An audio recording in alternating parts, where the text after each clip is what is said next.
അസ്സലാമു അലൈക്കും വറഹ്മത്തുള്ളാഹി വബറകാതുഹു. സുന്നി വിദ്യാഭ്യാസ ബോർഡ് ഇംഗ്ലീഷ് മീഡിയം സ്കൂളുകളിൽ 4ാം തരത്തിലേക്ക് തയ്യാറാക്കപ്പെട്ട ഉലൂമുദ്ദീനിന്റെയും വർക്ക് ബുക്കിന്റെയും 9ാമത്തെ ചാപ്റ്ററാണ് വായിക്കുന്നത്. വലിയ ആളുകൾക്ക് വളരെയധികം മനസ്സിലാക്കാൻ പറ്റുന്ന ചാപ്റ്ററും കൂടിയാണത്. ഇതിൽ പറയുന്നത് മഹാനായ മുത്തുനബി സല്ലല്ലാഹു അലൈഹി വസല്ലമ തങ്ങളെ പ്രബോധനത്തെക്കുറിച്ചാണ്. കുറച്ചു ദിവസം വഹി ലഭിക്കാതെ പ്രവാചകർ സല്ലല്ലാഹു അലൈഹി വസല്ലമ തങ്ങൾ പ്രയാസത്തിലായപ്പോ ജിബ്രീൽ അലൈഹിസ്സലാമിനെ കാണാൻ നബി തങ്ങൾക്ക് ഭയങ്കര ആഗ്രഹമുണ്ടായി. അങ്ങനെ ഒരു ദിവസം നബി സല്ലല്ലാഹു അലൈഹി വസല്ലമ തങ്ങൾ ജിബ്രീൽ ഇസ്ലാമിനെ കാണാൻ യഥാർത്ഥ രൂപത്തിലാണ് കാണുന്നത്. ആകാശഭൂമിക്കിടയിൽ ഇരിക്കുന്ന ഒരു രൂപത്തിലാണ് ജിബ്രീൽ അലൈഹിസ്സലാം നബി തങ്ങൾ കാണുന്നത്. അതോടെ നബി സല്ലല്ലാഹു അലൈഹി വസല്ലമ തങ്ങൾ ഭയമായി, പേടിയായി ഉടനെ ഖദീജ ബീവി റളിയല്ലാഹു അൻഹയുടെ വീട്ടിലേക്ക് ചെന്ന് പുതപ്പിട്ട് മൂടി. അപ്പോഴാണ് വീണ്ടും വഹിയുണ്ടായത്. സൂറത്തുൽ മുദ്ദസ്സിറിലെ 7 ആയത്തുകൾ ജിബ്രീൽ അലൈഹിസ്സലാം വന്നുകൊണ്ട് ഓതിക്കൊടുത്തു. ഈ ആയത്തുകളാണ് മുത്തുനബി സല്ലല്ലാഹു അലൈഹി വസല്ലമ തങ്ങളുടെ പ്രബോധനം തുടങ്ങാനുള്ള ആഹ്വാനം. ഇതാണ് അതിനുള്ള ആഹ്വാനമായ ആയത്തുകൾ. അങ്ങനെ നബി സല്ലല്ലാഹു അലൈഹി വസല്ലമ തങ്ങൾ 3 വർഷം രഹസ്യമായി പ്രബോധനം ചെയ്തു. ആളുകളെ നന്മയിലേക്ക് ക്ഷണിച്ചുകൊണ്ടിരുന്നു. പിന്നീട് പരസ്യ പ്രബോധനത്തിൽ അനുമതി വന്നു. അതോടെ നബി സല്ലല്ലാഹു അലൈഹി വസല്ലമ തങ്ങൾ സഫാ കുന്നിന്മേൽ കയറി ഉറക്കെ വിളിച്ചു പറഞ്ഞു, ഓടി വരൂ. കേട്ടവരെല്ലാം ഓടി വന്നു, കുന്നിൻ താഴെ എത്തിച്ചേർന്നു. അപ്പോഴാണ് നബി സല്ലല്ലാഹു അലൈഹി വസല്ലമ തങ്ങൾ പറഞ്ഞത്, ഈ മലയുടെ പിറകിലൂടെ ഒരു കുതിരപ്പട നിങ്ങളെ ആക്രമിക്കാൻ വരുന്നുണ്ടെന്ന് ഞാൻ പറഞ്ഞാൽ നിങ്ങൾ വിശ്വസിക്കുമോ എന്ന് ചോദിച്ചു. അവരൊക്കെ പറഞ്ഞു, അതെ, നിങ്ങൾ കളവ് പറഞ്ഞതായി ഞങ്ങൾക്ക് അനുഭവമില്ല. അപ്പ നബി തങ്ങൾ പറഞ്ഞു, ഞാൻ നിങ്ങൾക്കുള്ള മുന്നറിയിപ്പാണ്, വിശ്വസിച്ചിട്ടില്ലെങ്കിൽ നിങ്ങൾക്ക് കഠിനമായ ശിക്ഷ വരും. അപ്പോഴാണ് അബൂലഹബ് പറഞ്ഞത്, നിനക്ക് നാശം, ഇതിനാണോ നീ ഞങ്ങളെ വിളിച്ചു വരുത്തിയത്? അപ്പോഴാണ് സൂറത്തുൽ മസദ് തബ്ബത് യദാ അബീ ലഹബ് വതബ്ബ് എന്ന അബൂലഹബിനെയും കുടുംബത്തെയും ഉദ്ദേശിച്ചുകൊണ്ട് സൂറത്തിറങ്ങിയത്.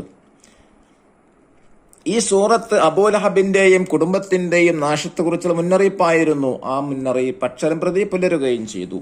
അപ്പൊ ഈ പരസ്യ പ്രബോധനം തുടങ്ങിയതോടെ ഒരുപാട് എതിർപ്പുകളുണ്ടായി. വിശ്വസിച്ച മഹാന്മാരായ സ്വഹാബികളൊക്കെ വളരെയധികം പീഡിപ്പിച്ച് വളരെയധികം പ്രയാസപ്പെടുത്തി. യാ അയ്യുഹൽ മുദ്ദസ്സിർ, പുതപ്പിട്ട് മൂടുന്നവരെ. അല്ലാഹു തആല മുത്തുനബിയോട് പറഞ്ഞതാണ്. ജിബ്രീൽ ഇസ്ലാമിൽ യഥാർത്ഥ രൂപം കണ്ട് പേടിച്ച് ഖദീജ ബി പുതപ്പിട്ട് മൂടിക്കിടത്തുകയാണ്. അപ്പോഴാണ് ജിബ്രീൽ അലൈഹിസ്സലാം ആയത്തുമായി ഇറങ്ങി വരുന്നത്, യാ അയ്യുഹൽ മുദ്ദസ്സിർ, പുതപ്പിട്ട് മൂടിയവരെ. കുറച്ച് ദിവസം വഹി ലഭിച്ചില്ല. നബി സല്ലല്ലാഹു അലൈഹി വസല്ലമ തങ്ങൾക്ക് ജിബ്രീൽ അലൈഹിസ്സലാമിനെ കാണാൻ കൊതിയായി. അങ്ങനെയിരിക്കെ ഒരു ദിവസം നബി സല്ലല്ലാഹു അലൈഹി വസല്ലമ ജിബ്രീൽ അലൈഹിസ്സലാമിനെ കണ്ടു. ആകാശഭൂമിക്കിടയിൽ ഇരിക്കുന്നു. മലക്കിന് യഥാർത്ഥ രൂപത്തിൽ കണ്ട് നബി സല്ലല്ലാഹു അലൈഹി വസല്ലമ ഉൾക്കിടിലത്തോടെ വീട്ടിലേക്ക് മടങ്ങി. എന്താ ഉൾക്കിടിലം എന്ന് പറഞ്ഞാൽ എന്താ? ഭയത്തോടെ, വലിയ പേടിക്കാണെന്ന് പറയാം, ഉൾക്കിടലെന്ന് പറയാം. ഖദീജ ബീവി റളിയല്ലാഹു അൻഹ നബി സല്ലല്ലാഹു അലൈഹി വസല്ലമ തങ്ങളെ പുതപ്പിച്ചു. അപ്പോൾ വീണ്ടും വഹിയുണ്ടായി. സൂറത്തുൽ മുദ്ദസ്സിറിലെ ആദ്യത്തെ 7 ആയത്തുകൾ അവതരിച്ചു. യാ അയ്യുഹൽ മുദ്ദസ്സിർ ഖും ഫഅൻദിർ വറബ്ബക ഫകബ്ബിർ വസിയാബക ഫതഖിർ വറുജ്സ ഫഹ്ജുർ വലാ തംനുൻ തസ്തക്സിർ വലിറബ്ബിക ഫസ്ബിർ. അതതിന്റെ അർത്ഥം. യാ അയ്യുഹൽ മുദ്ദസ്സിർ, ഓ പുതപ്പിട്ട് മൂടുന്നവരെ. ഖും ഫഅൻദിർ, എഴുന്നേൽക്കുക, എന്നിട്ട് ജനങ്ങൾക്ക് മുന്നറിയിപ്പ് നൽകുക. വറബ്ബക ഫകബ്ബിർ, താങ്കളുടെ റബ്ബിന്റെ മഹത്വം വാഴ്ത്തു. വസിയാബക ഫതഖിർ, അവിടത്തെ ശുദ്ധി നിലനിർത്തുക.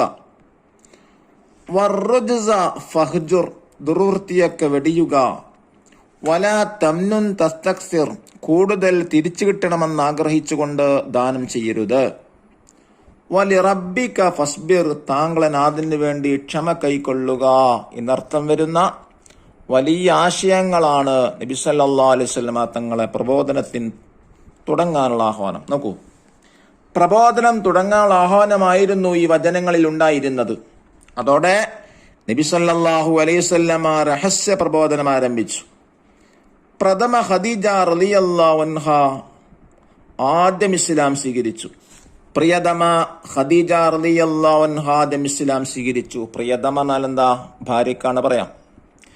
പിന്നീട് അബൂബക്കർ റളിയല്ലാഹു അൻഹു, അലി റളിയല്ലാഹു അൻഹു, ഉസ്മാൻ റളിയല്ലാഹു അൻഹു, അബ്ദുറഹ്മാൻ ബിൻ ഔഫ് റളിയല്ലാഹു അൻഹു, സഅദ് ബിൻ അബി വഖാസ് റളിയല്ലാഹു അൻഹു, സുബൈർ റളിയല്ലാഹു അൻഹു, ത്വൽഹ റളിയല്ലാഹു അൻഹു തുടങ്ങിയവർ ഇസ്ലാം ആശ്ലേഷിച്ചു. രഹസ്യ പ്രബോധനം 3 വർഷം നീണ്ടുനിന്നു. പലരും ഇസ്ലാം സ്വീകരിച്ചു. പിന്നീട് പരസ്യ പ്രബോധനത്തിനുള്ള കൽപ്പന വന്നു. ഒരു ദിവസം നബി സല്ലല്ലാഹു അലൈഹി വസല്ലമ സഫാ കുന്നിന്മേൽ കയറി ഉറക്കെ വിളിച്ചു പറഞ്ഞു, ഓടിവരൂ ഓടിവരൂ. കേട്ടവരെല്ലാം കുന്നിന് താഴെ എത്തിച്ചേർന്നു. നബി സല്ലല്ലാഹു അലൈഹി വസല്ലം അവരോട് ചോദിച്ചു, ഈ മലയുടെ പിറകിലൂടെ ഒരു കുതിരപ്പട നിങ്ങൾ ആക്രമിക്കാൻ വരുന്നുണ്ടെന്ന് ഞാൻ പറഞ്ഞാൽ നിങ്ങൾ വിശ്വസിക്കുമോ? അവർ ഏക സ്വരത്തിൽ പറഞ്ഞു, അതെ, നിങ്ങൾ കളവ് പറഞ്ഞതായി ഞങ്ങൾക്ക് അനുഭവമില്ല. അപ്പോൾ നബി സല്ലല്ലാഹു അലൈഹി വസല്ലം പറഞ്ഞു, ഞാൻ നിങ്ങൾക്കുള്ള മുന്നറിയിപ്പുകാരനാണ്. വിശ്വസിച്ചിട്ടില്ലെങ്കിൽ നിങ്ങൾക്ക് കഠിനമായ ശിക്ഷ വരും. അപ്പോൾ അബൂലഹബ് പറഞ്ഞു, നിനക്ക് നാശം. ഇതിനാണോ നീ ഞങ്ങളെ വിളിച്ചു വരുത്തിയത്? ഈ സന്ദർഭത്തിൽ സൂറത്തുൽ മസ്ദ് അവതരിച്ചു. അത് അബൂലഹബിന്റെയും കുടുംബത്തിന്റെയും നാശത്തെക്കുറിച്ചുള്ള മുന്നറിയിപ്പായിരുന്നു.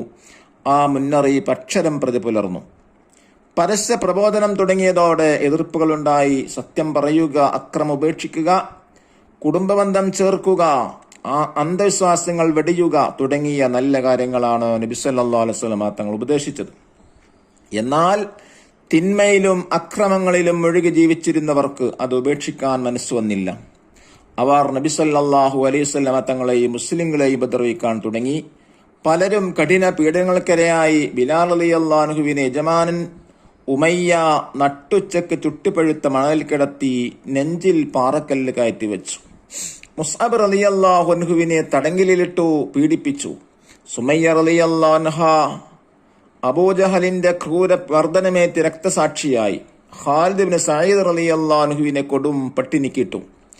സിന്നീറ റളിയല്ലാഹു അൻഹക്ക് ഏറ്റ പീഡനത്താൽ അവരെ കണ്ണുകളുടെ കാഴ്ച നഷ്ടപ്പെട്ടു. എന്നാൽ ഈ പീഡനങ്ങൾ വിശ്വാസികളെ ഇസ്ലാം ദീനിൽ നിന്ന് പിന്തിരിപ്പിച്ചില്ല. സബ്റൻ ആല യാസിർ ഫഇന്ന മൗഇദകുമുൽ ജന്നഹ്. യാസിർ കുടുംബമേ, ക്ഷമിക്കുക, നിങ്ങളെ വാഗ്ദത്ത കേന്ദ്രം സ്വർഗമാണ്. ഇന്ന് ഖുർആൻ മനസ്സിലാക്കുക വേർഡ്സുകൾ. ഉൾക്കിടലം എന്ന് പറഞ്ഞാൽ എന്താ? ടെറർ, ഭയം, ഭീകരത എന്നൊക്കെ അർത്ഥം. ആശ്ലേഷിക്കുക, എംപറൈസ്, വെടിയുക, ഗിവപ്പ്, അന്ധവിശ്വാസം, സൂപ്പർസിറ്റിഷൻ, പീഡനം, ടോർച്ചർ. ആദ്യം ഇസ്ലാം സ്വീകരിച്ചവരും വലിയ മർദ്ദനത്തിന് വിധേയരുമായ സ്വഹാബികൾ ചിലർ. മുസ്അബ് ഇബ്നു ഉമർ റളിയല്ലാഹു അൻഹു, സുമയ്യ റളിയല്ലാഹു അൻഹ, സിന്നീറ റളിയല്ലാഹു അൻഹ, ഖാലിദ് ഇബ്നു സഈദ് റളിയല്ലാഹു അൻഹു, ബിലാൽ ഇബ്നു റബാഹ് റളിയല്ലാഹു അൻഹു. ഇന്ന് നോക്കൂ, മുദ്ദസ്സിർ പറഞ്ഞാൽ എന്താ? പുതപ്പിട്ട് മൂടിയവൻ. ഖും, എഴുന്നേൽക്കൂ. അൻദിർ, മുന്നറിയിപ്പ് നൽകൂ. കബ്ബിർ, വാഴ്ത്തു. സൗബുൻ, വസ്ത്രം. സിയാബുൻ, വസ്ത്രങ്ങൾ. വസിയാബക ഫതഹിർ, അവിടുത്തെ വിശുദ്ധി നിലനിർത്തുക. സൂറത്തുൽ മസദ്, സൂറത്ത് അബൂലഹബ്. റുജസ്, ദുർവൃത്തി. ഹജറ, വെടിഞ്ഞു. തബ്ബ, നശിച്ചു. ലാ തംനുൻ തസ്തക്സിർ, കൂടുതൽ തിരിച്ചു കിട്ടണമെന്ന് ആഗ്രഹിച്ചുകൊണ്ട് ദാനം ചെയ്യരുത്. വലി റബ്ബിക ഫസ്ബിർ, അങ്ങയുടെ നാഥന് വേണ്ടി ക്ഷമ കൈകൊള്ളുക. അബൂജഹൽ സല്ലല്ലാഹു അലൈഹി വസല്ലം തങ്ങളെ എതിർത്തവിടെ നേതാവിന്റെ പേര് ഖൈല് എന്ന കുതിരപ്പട. യാ സബാഹ, ഓടിവരൂ. അബൂലഹബ് ആരാ? നബി സല്ലല്ലാഹു അലൈഹി വസല്ലം തങ്ങളെ പിതൃ സഹോദരനാണ്. ദഫ്തർ താലിബ് നോക്കി ദിബാത്തുകൾ ചെയ്യുക. നോക്കു, വായിക്കാം.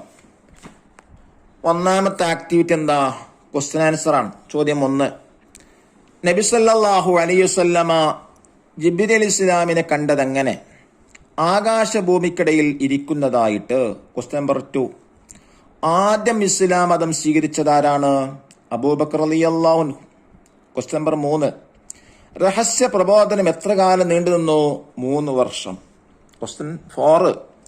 സഫായുടെ മുകളിൽ കയറി നബി സല്ലല്ലാഹു അലൈഹി വസല്ലമ ജനങ്ങളോട് എന്താണ് പറഞ്ഞത്?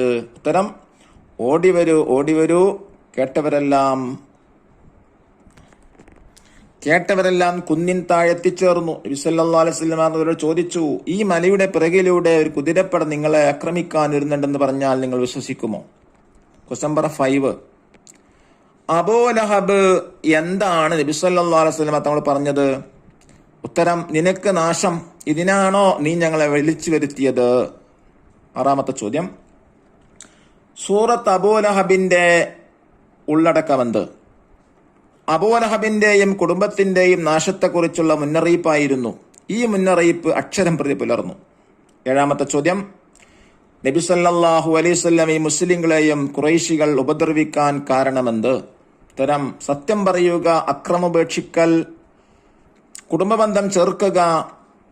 സത്യം പറയുക, അക്രമോപേക്ഷിക്കുക, കുടുംബബന്ധം ചേർക്കുക, അന്ധവിശ്വാസങ്ങൾ വെടിയുക. 8ാമത്തെ ചോദ്യം, ബിലാൽ റളിയല്ലാഹു അൻഹുവിനെ യജമാനൻ എങ്ങനെയാണ് പീഡിപ്പിച്ചത്? ഉത്തരം, നട്ടുച്ചക്ക് ചുട്ടുപഴുത്ത മണലിൽ കിടത്തി നെഞ്ചിൽ പാറക്കല്ല് കയറ്റി വെച്ച്. ഇനി 2ാമത്തെ ആക്ടിവിറ്റി എന്താണ്? നക്തശിഫുൽ മാന, റൈറ്റ് ദി മീനിങ്. 1, മാ ജറബന അലൈക കദിബ, നിങ്ങൾ കളവ് പറഞ്ഞതായി ഞങ്ങൾക്ക് അനുഭവമില്ല. 2ാമത്തത്, ഇന്നി നദീറില്ലക്കും, ഞാൻ നിങ്ങൾക്കുള്ള മുന്നറിയിപ്പുകാരനാണ്. 3, അലിഹാദ ജമഅതന, ഇതിനാണോ നീ ഞങ്ങളെ വിളിച്ചു വരുത്തിയത്? 4ാമത്തത്, സ്വൈദ നബി സല്ലല്ലാഹു അലൈഹി വസല്ലം ദാത്ത യൗമിൻ സഫ, ഒരു ദിവസം നബി സല്ലല്ലാഹു അലൈഹി വസല്ലം സഫാ കുന്നിന്മേൽ കയറി. ഇനി 3ാമത്തെ ആക്ടിവിറ്റി എന്താണ്? നെസ്റ്റിൽ match the following. Number 1, Bilal റളിയല്ലാഹു അൻഹു ലതർസി, നെഞ്ചിൽ പാറക്കല്ല് വെച്ച് പീഡിപ്പിച്ചു. 2, സുമയ്യ റളിയല്ലാഹു അൻഹ ലതറിയെ, പീഡനമേറ്റ് രക്തസാക്ഷിയായി. നമ്പർ 3, സിന്നീറ റളിയല്ലാഹു അൻഹ ലിതർഡി, പീഡനത്താൽ കണ്ണിന്റെ കാഴ്ച നഷ്ടപ്പെട്ടു. നമ്പർ 5, ഖാലിദ് ഇബ്നു സഈദ് റളിയല്ലാഹു അൻഹു ലിതർബി, കൊടും പട്ടിണിക്കിട്ടു. ഈ 4ാമത്തെ activity നുൻഷിൽ Jumal, create A sentence. പീഡിപ്പിച്ചു എന്ന സെന്റൻസ് ഉണ്ടാക്കാം. മുസ്അബ് റളിയല്ലാഹു അൻഹുവിനെ തടങ്കലിൽ ഇട്ട് പീഡിപ്പിച്ചു. ആശ്ലേഷിച്ചു, അബൂബക്കർ റളിയല്ലാഹു അൻഹു ഇസ്ലാം ആശ്ലേഷിച്ചു. മുന്നറിയിപ്പ് നൽകി, നബി സല്ലല്ലാഹു അലൈഹി വസല്ലം ഖുറൈശികൾക്ക് മുന്നറിയിപ്പ് നൽകി. പ്രബോധനം നടത്തി, നബി സല്ലല്ലാഹു അലൈഹി വസല്ലമ 3 വർഷം രഹസ്യ പ്രബോധനം നടത്തി. ഉൾക്കിടിലം, നബി സല്ലല്ലാഹു അലൈഹി വസല്ലമ ഉൾക്കിടിലത്തോടെ വീട്ടിലേക്ക് മടങ്ങി. 5ാമത്തെ ആക്ടിവിറ്റി നുബയ്യിനു സിയാഖ്, സന്ദർഭം എഴുതാൻ, ആരൊക്കെ പറഞ്ഞു എന്നുള്ളതാണ്. ഇതിനാണോ നീ ഞങ്ങളെ വിളിച്ചു വരുത്തിയത്? ആരുടെ എപ്പോൾ പറഞ്ഞു എന്നാണ് എഴുതേണ്ടത്. ഒരു ദിവസം നബി സല്ലല്ലാഹു അലൈഹി വസല്ലമ സഫാ കുന്നിന്മേൽ കയറി ഉറക്കെ വിളിച്ചു പറഞ്ഞു, ഓടിവരൂ, ഓടിവരൂ. കേട്ടവരെല്ലാം എത്തിച്ചേർന്നു. നബി സല്ലല്ലാഹു അലൈഹി വസല്ലമ തങ്ങൾ പറഞ്ഞു, ഞാൻ നിങ്ങൾക്കുള്ള മുന്നറിയിപ്പുകാരനാണ്. വിശ്വസിച്ചില്ലെങ്കിൽ നിങ്ങൾക്ക് കഠിനമായ ശിക്ഷ വരും. അപ്പോൾ അബൂ ലഹബ് പറഞ്ഞതാണ്, നിനക്ക് നാശം, ഇതിനാണോ നീ ഞങ്ങളെ വിളിച്ചു വരുത്തിയത്? 6ാമത്തെ ആക്ടിവിറ്റി എന്താ? തഖ്സീസ്. ബിലാൽ റളിയല്ലാഹു അൻഹുവിന്റെ ചരിത്രം എഴുതി ക്ലാസ്സിൽ അവതരിപ്പിക്കുക. നോക്കൂ, 6ാം നൂറ്റാണ്ടിനൊടുവിലായി മക്കയിൽ ജനിച്ച എത്യോപ്യൻ വംശജനായ അദ്ദേഹം നബി സല്ലല്ലാഹു അലൈഹി വസല്ലമയുടെ ഒരു സ്വഹാബിയായിരുന്നു. അബൂബക്കർ റളിയല്ലാഹു അൻഹു മോചിപ്പിച്ച അടിമയായിരുന്നു ബിലാൽ റളിയല്ലാഹു അൻഹു. മനോഹരമായ ശബ്ദത്തിന്റെ ഉടമയായിരുന്നു. പ്രവാചകൻ അദ്ദേഹത്തെ ഇസ്ലാമിൽ ആദ്യത്തെ മുഅദ്ദിൻ ആയി തിരഞ്ഞെടുത്തു. ബിലാൽ ഇബ്നു റബാഹ്, ഇദ്ദേഹത്തിന് ബിലാൽ ഇബ്നു ഹബഷ് എന്നും അദ്ദേഹം അറിയപ്പെടുന്നു. അല്ലാഹു തആല മഹാന്മാരെ ബർക്കത്ത് കൊണ്ട് നമ്മുടെ എല്ലാ പ്രശ്നങ്ങളും പ്രയാസങ്ങളും പ്രതിസന്ധികളും തീർത്തു തരട്ടെ. അസ്സലാമു അലൈക്കും വറഹ്മത്തുള്ളാഹി വബറകാതുഹു.